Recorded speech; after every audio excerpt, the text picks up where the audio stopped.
vou convidar a vir à mesa o Fábio Eduardo Galvão. Fábio Eduardo Galvão, próximo conferencista,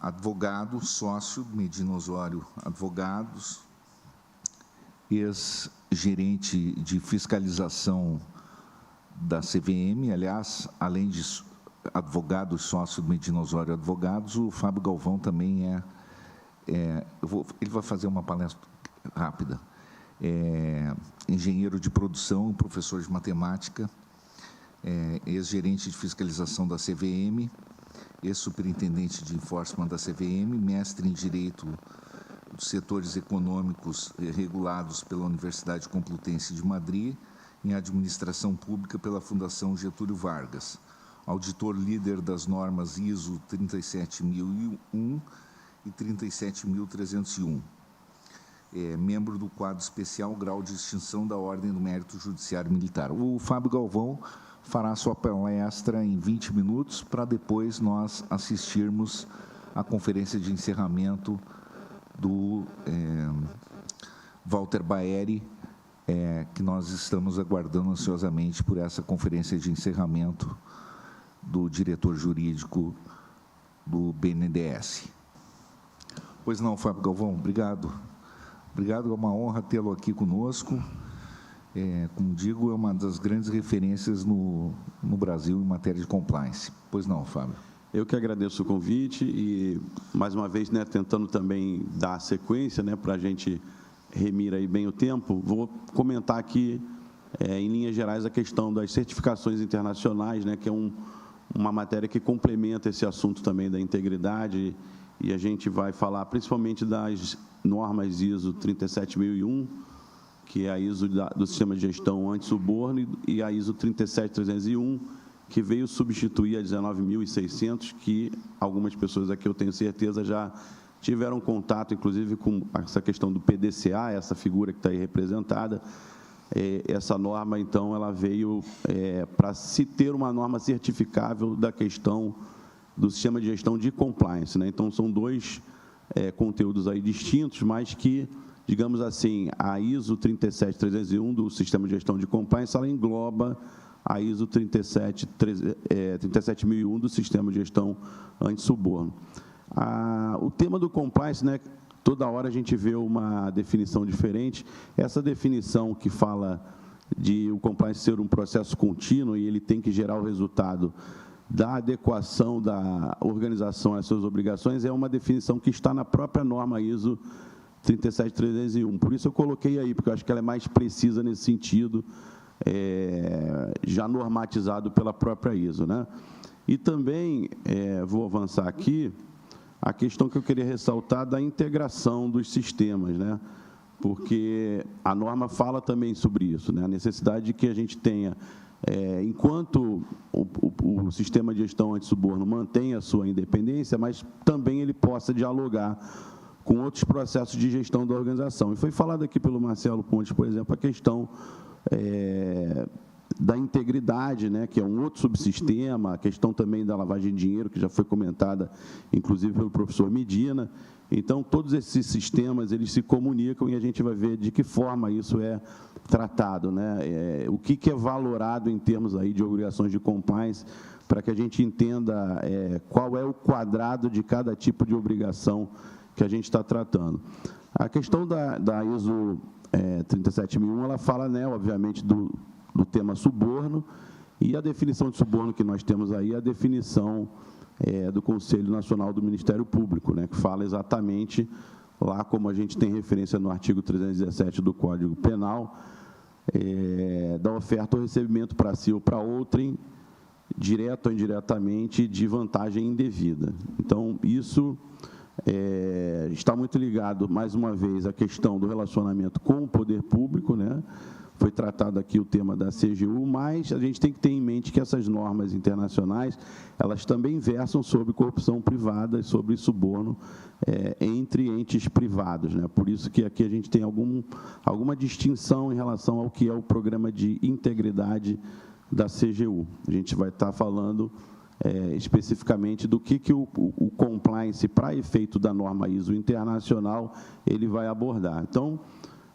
nesse primeiro momento, queria também trazer para vocês esses benefícios, né? Eu acho que isso aí é um pouco, talvez, chover no molhado, mas a gente tem que mencionar, né? A conformidade em relação à redução também de riscos, né, de punições, né, esses riscos financeiros, exatamente sobre isso, sobre diminuição das sanções.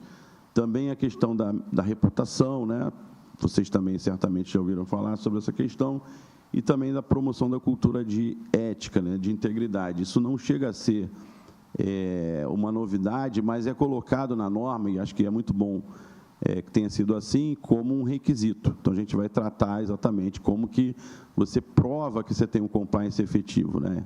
É justamente comprovando que você cumpre os requisitos, à luz do que também a CGU faz. A CGU tem lá o manual, né, de avaliação, e aqueles quesitos todos foram ali muito bem esmiuçados.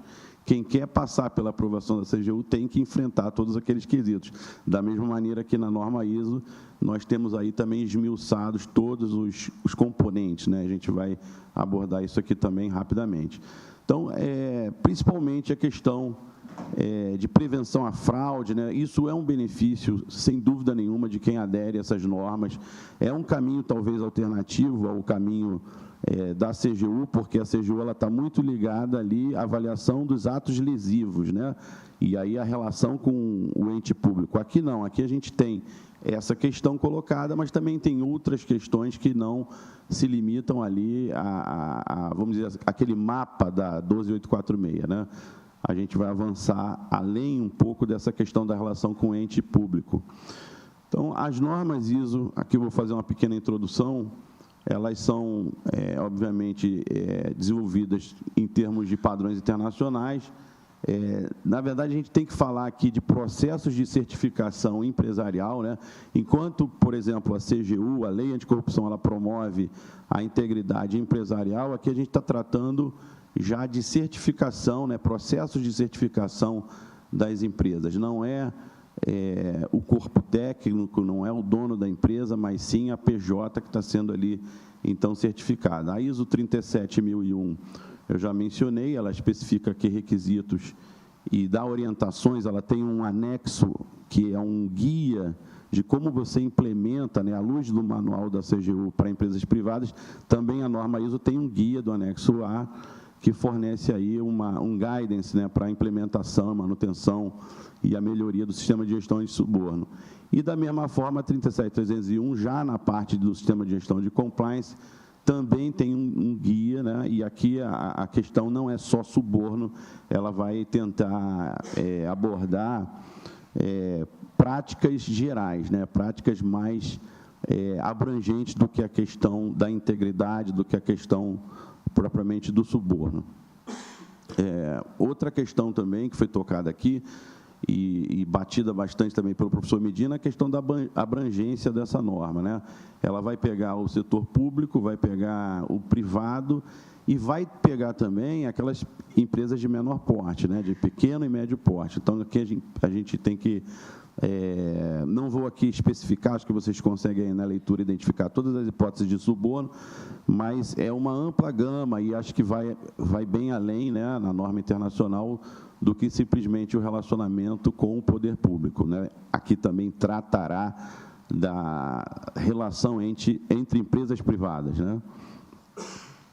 Outra questão também, os requisitos, né, da ISO 37001, a gente vai ver que tem um núcleo comum da ISO 37001 e da 37301, e, na verdade, eles adaptaram muito, né, o sistema de gestão da qualidade, foi isso que foi feito, então tem esse núcleo comum, mas acho que aqui, requisitos essenciais, a gente tem que ter uma política anti-suborno, né, é uma política que vai ter que ser comunicada, vai ter que ser treinada, vai ter que ser realmente gerado esse esforço da difusão, né, da cultura de integridade. A questão da avaliação de riscos, eu não vou aqui tratar novamente, foi muito bem colocado pelo Marcelo Pontes. Hoje é uma dificuldade muito grande essa questão da gestão de riscos, né? Por por um outro lado, acho que foi o Spinelli também mencionou, né, que tem que haver também uso de ferramental tecnológico, indicadores, né? Então, há muito a avançar nessa questão de avaliação de riscos. A questão também do due diligence, que é um requisito essencial, a gente vai ver o que é o due diligence, vamos trazer isso aqui na forma mais coloquial possível, para que a gente possa entender que isso não é nenhum bicho de 7 cabeças, né? E a questão também dos controles aí financeiros e comerciais, porque isso tudo vai resvalar na questão da transparência, do balanço contábil, né? Da possibilidade de você ter uma auditoria externa, principalmente tratando de grandes companhias abertas, aí no caso a Petrobras, que tem esse dever de prestar informações à CVM, à B3, enfim. Esses controles são muito importantes para a auditoria também. Então, já avançando aqui, colocar que o due diligence ele na verdade, aí, proporcional ao risco que você identificar. Quanto mais você vê materialidade no risco, também foi mencionado há pouco, você vai aprofundar essa investigação. Então, ajuda a garantir que a organização não vai se envolver em práticas de suborno, e tudo isso vai gerar aí possibilidade, por exemplo, de segregação de funções, de aprovação de alçadas, né, o que a Petrobras já vem fazendo, foi mencionado aqui pelo Spinelli, e também a questão da importância da auditoria interna, né, porque acaba sendo um sistema de retroalimentação do compliance. Se você quer saber se o seu compliance é efetivo, você tem que fazer a due diligence, você tem que passar por essas auditorias, porque é isso que vai te mostrar se você tem coisas a melhorar ou não. Ou seja, é realmente um processo aí contínuo e de retroalimentação dessa avaliação. A CGU tem um panorama, né, ali muito interessante, foi acabado de divulgar aqui, que você pode ir lá acessar a base de dados e fazer essa checagem. Mas a ISO vai fazer isso através de auditorias de certificação, é uma forma diferente, né? O auditor ele vai em loco e aí ele vai conversar com as pessoas, ele vai pedir informações, vai fazer você entrar no computador, mostrar o que tem, então é uma perspectiva diferente, talvez. Passos para a implementação, a gente vai ter planejamento, né? Eu não vou aprofundar nisso, porque o tempo está bem escasso. A questão do comprometimento da auto-administração, que é um desafio, eu acho que na conclusão a gente vai tratar disso também, e a questão dessa mudança de cultura, né? E passa principalmente pelos dirigentes. Bom, também a designação dessa função de compliance, né? O que é a função de compliance? Eu digo que, na verdade, você tem numa empresa, numa organização, vários agentes de compliance. Não é só o diretor, não é só o compliance officer, você tem, em cada setor, você tem um agente de compliance atuando, e essa função de fazer, cumprir, no caso aqui, a norma ISO 37001, assim como você tem a função de fazer cumprir o programa de integridade, ela é muito importante e ela tem que ser descentralizada, né? Então, isso é a função de compliance. E, mais uma vez, também a questão da comunicação, do treinamento, né? Porque é isso que vai reforçar essa mentalidade e vai formar esses agentes de compliance atuando aí junto do CCO, né?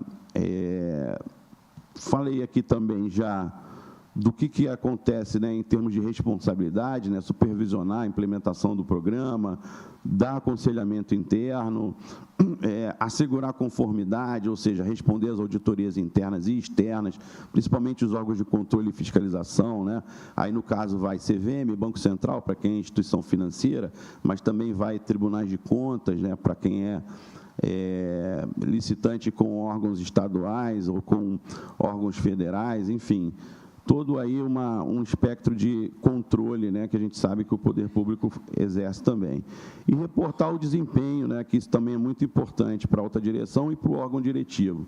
Eu vou pular aqui, para a gente otimizar o tempo, mas as vantagens aí estão muito claras, né? A redução dos riscos, né? A melhora da reputação, a questão da vantagem de competitiva, não vou repetir aqui, o Marcelo abordou muito bem, né? E acho que aqui a nossa apresentação acaba tendo aí uma superposição, vai me poupar também um tempo, porque já foi esclarecido. E tem essa linha de tempo, né, que a gente também tem que analisar, porque a ISO 19001 600, né, de 2014, ela já provia todo esse ferramental. Isso não é nenhuma novidade, essa figura do PDCA que eu mostrei no início está mais do que batida. O que a gente teve a partir de 2021, que é a novidade, é a possibilidade de certificação, né? A 19600 antes era uma espécie de uma carta de intenções, né? Talvez fosse ali o nível 1 ali de quem começa no Proética, né? Mas hoje você já tem as empresas certificadas. Então, esses dados, né, que no caso do poder público estão lá na base de dados da CGU, no caso da ISO, ela tem a ISO Survey. Todo ano ela divulga lá quais são as empresas que estão certificadas, quantas são em cada tipo de norma, né? E o dado interessante é que a gente ainda não tem a ISO Survey de 2023, ou seja, a gente ainda não sabe quais são as empresas que estão certificadas pela ISO do Sistema de Gestão de Compliance, né?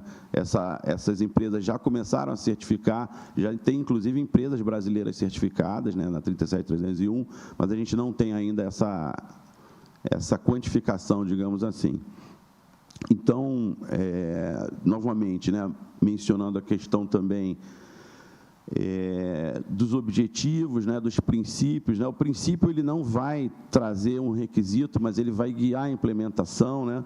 E essa implementação ela começa, né, o primeiro capítulo, vamos dizer assim, da norma ISO, essa questão de entender a organização, entender o contexto da empresa, né? E aí tem a ver com o setor, tem a ver com a forma como a empresa se organiza, e a gente vai ver que a governança, ela, embora dialogue com a questão do compliance, com a questão do suborno, ela não é um requisito. Na verdade, a governança ela vai facilitar a implementação. Você tem todas ali as questões do ESG, né, muito bem colocado, essa tradução que foi feita pela Petrobras, e a gente sabe que isso só vai refletir, né, a governança só vai refletir na questão da independência, isso que é muito importante, que é ressaltado, inclusive, no decreto regulamentador da lei anticorrupção, a necessidade de você demonstrar essa independência. E como é que isso é demonstrado?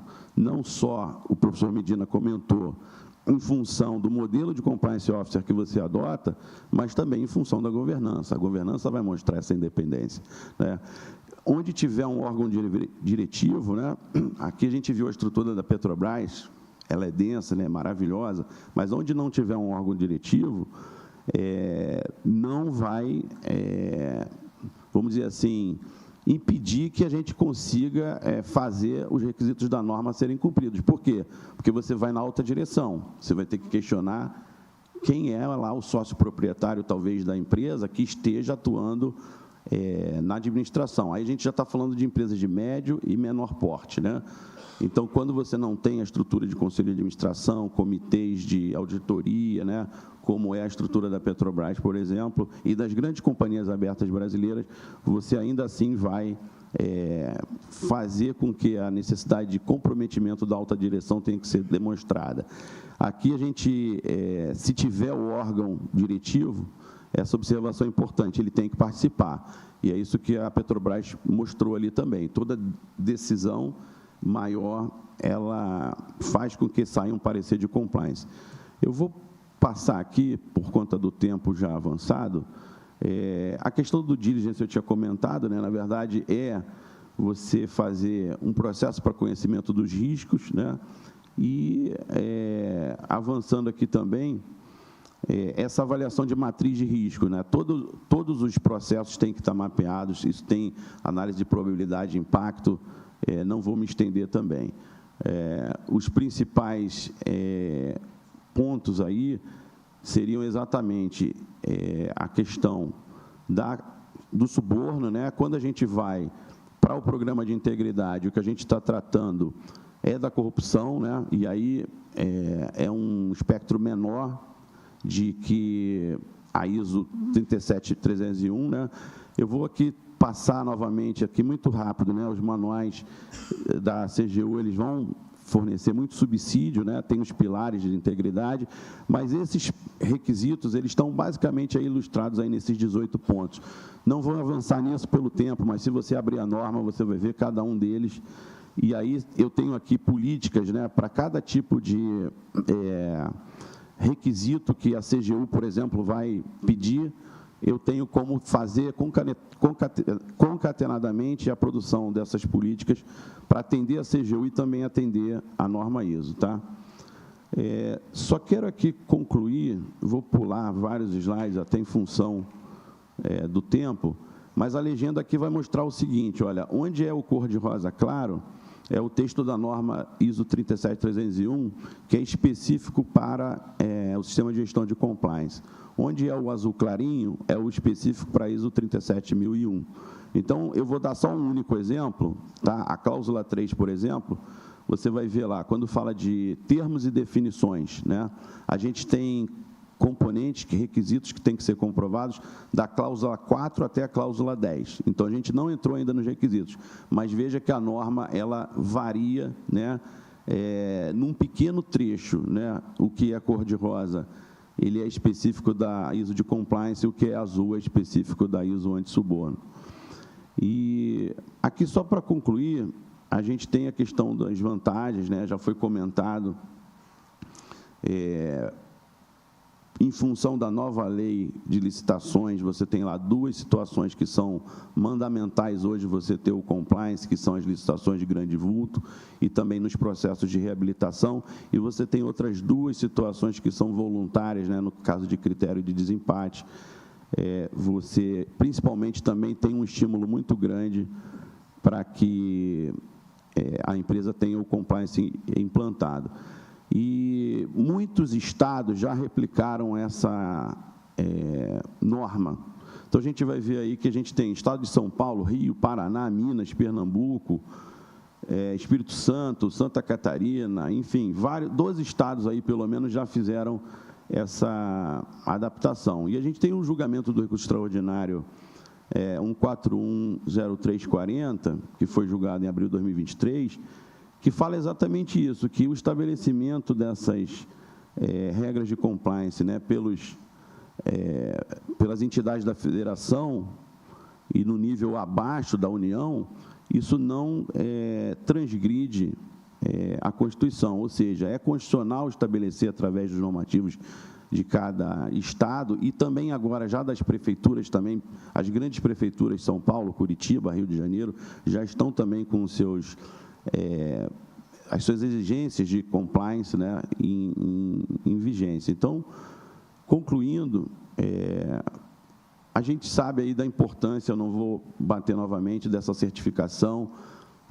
Talvez, se a gente tivesse maior tempo, poderíamos fazer aqui mais digressões, mas é importante o seguinte, você tem hoje um modelo privado de você mostrar que você tem um compliance efetivo. Não fica só congestionado. Claro, aquelas empresas que têm necessidade de mostrar que tem o compliance efetivo para fins do relacionamento com a administração pública, elas vão caminhar no sentido da CGU. Mas aquelas outras que querem provar para fins de licitações, principalmente perante prefeituras e estados, né, elas já têm uma forma, um caminho, que é um caminho de você contratar uma auditoria de certificação. As vantagens foram colocadas, né, estão lá na própria lei, nova lei de licitações e replicadas no regimento, né, no ordenamento de cada entidade da federação em nível estadual e nível municipal. Desafios, eu mencionei a questão da alta administração, né, da alta direção, porque muitas vezes ainda se tem aquela mentalidade de que isso é só para apresentar perante o órgão público, né? Então, você fazer que realmente haja recursos disponíveis, haja investimento em tecnologia, haja pessoal suficiente para não ficar congestionado na figura do compliance officer, isso é um problema, mas você tem as soluções, né? As soluções é o quê? Exatamente caminhar por esse caminho da certificação privada, que vai te dar a reputação, vai te dar a prova do compliance efetivo, né? E essas certificações, né, elas têm realmente mostrado um aumento da confiança, principalmente no caso de empresas que elas captam recursos públicos, o aumento da confiança desses stakeholders. Era isso, então, pessoal, agradeço aí a oportunidade e devolvo ao professor Medina a palavra.